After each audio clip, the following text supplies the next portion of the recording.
That's the Photomatic Plus Film Developing Kit. How convenient.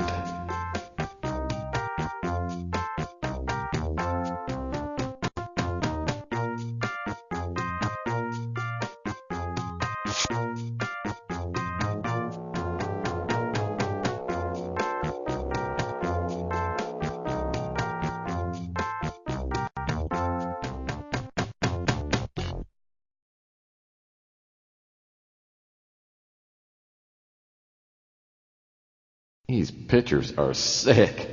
Francesca will be so happy.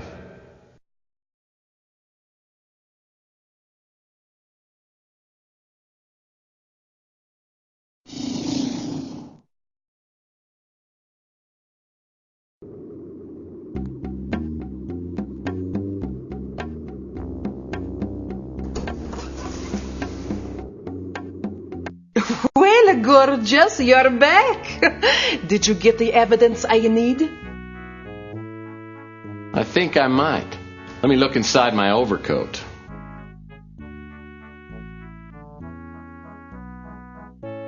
Oh, excellent. This will do the job nicely.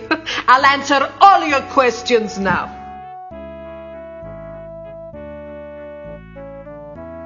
I was up late having some espresso, then I saw you get jumped. The guy who hit you was real small, maybe a 5'6", 130 pounds. I didn't see his face. He took your package you were carrying, then ran off. It looked like a professional hit, but he wasn't trying to kill you. Believe me, if he wanted to, he could have. After the first guy took off, I saw another guy come running down from your office.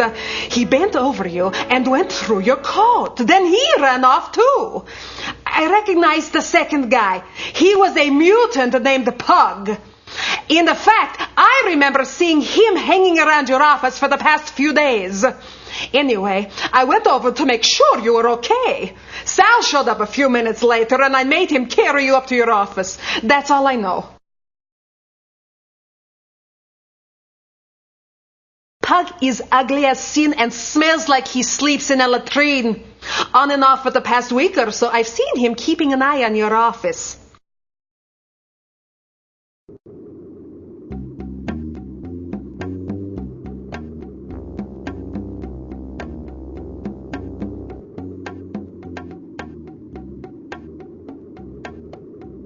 Hiya, Murphy. Well, you see my new nose. I'm so excited. I'm gonna look and feel like a new man. Well, that's swell, Beak. Hope you're feeling grateful enough to answer some more questions. Yeah, sure. Anything. Well, Pug and I used to hang out sometimes, but I haven't seen him for a while. I heard he's gotten a job of some kind. He doesn't work very often, and he usually sleeps in a box down by the Snow White warehouse.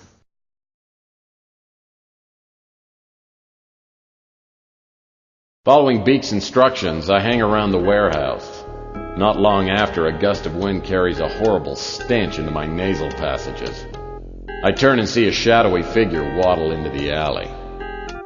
The way you look at me, it makes me nervous.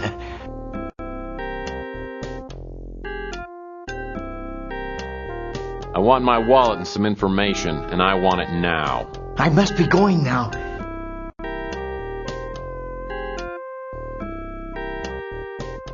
Okay, you run and I'll shoot. Then we'll see who's faster. This talk of guns has frightened me. I think I've soiled myself. I think you should talk to me while you've still got teeth. And talk faster. I can't take the sound of your voice much longer. The way you're threatened has caused me to wet myself. Why are you treating me like I'm some kind of criminal? I don't know. 'Cause you are one? You're a cynical person, if you'll forgive my saying so. Who, me? Cynical? What a load of crap. Now give me my wallet before I break you in half. Here's your wallet. You will see I have spent very little of your money. Tell me, how did you find me? Well, you're pretty sneaky, but someone saw you rob me. They also said you were tailing me. I was hired to follow you. I provide people with information through ways of my own. Oh, and stealing my wallet was in the job description. No, I'm just looking for ways to make extra money. I was hired by an old PI who called himself the Colonel.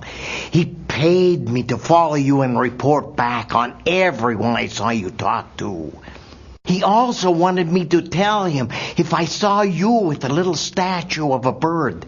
He told me very little else, though he said that he had to find out if you could be trusted. There, I have told you everything I know. Now let me go, and I shall not bother you again.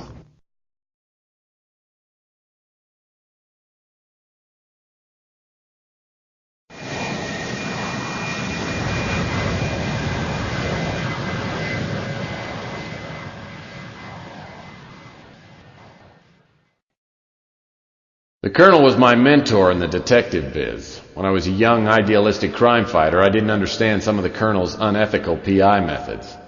I reported the Colonel to the PI licensing board, and his license was temporarily revoked. In the years since, I've come to understand and even occasionally use the Colonel's questionable methods, but we've never made up.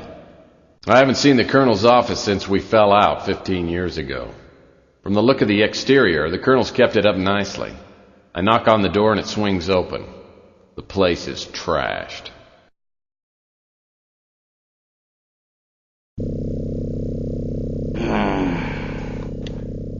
Oh, I guess I'm gonna have to put off that trip to the Caribbean. Maybe permanently. My God, what happened? Who did this to you? The chameleon. He's some kind of shapeshifter. I swear it's the devil himself. What did he want? Why did he attack you? Oh, he thought I had it. When he found out I didn't, he tried to torture me into telling him where it was. Yeah, he got impatient, stuck a knife in my chest. I must have passed out. I didn't get enough sleep last night. Now, What was he looking for? the winter chip. The cult wants it. They're planning a doomsday party. They're afraid whoever's got the chip might stop them. You're going to have to find it and get it to Capricorn. Yeah, they know what to do with it.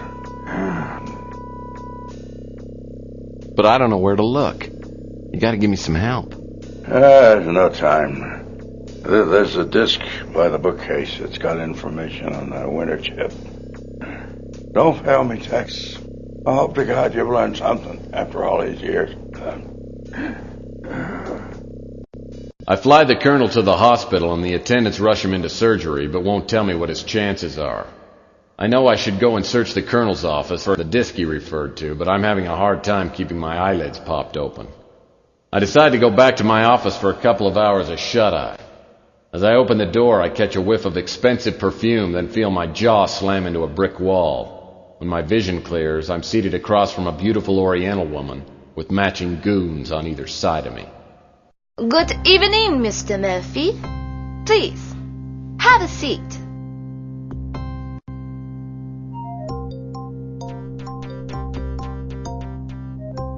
Gee, thanks. My dogs are really tired. Yes, you've been very busy, haven't you? Let me introduce myself. My name is Eddie Ching.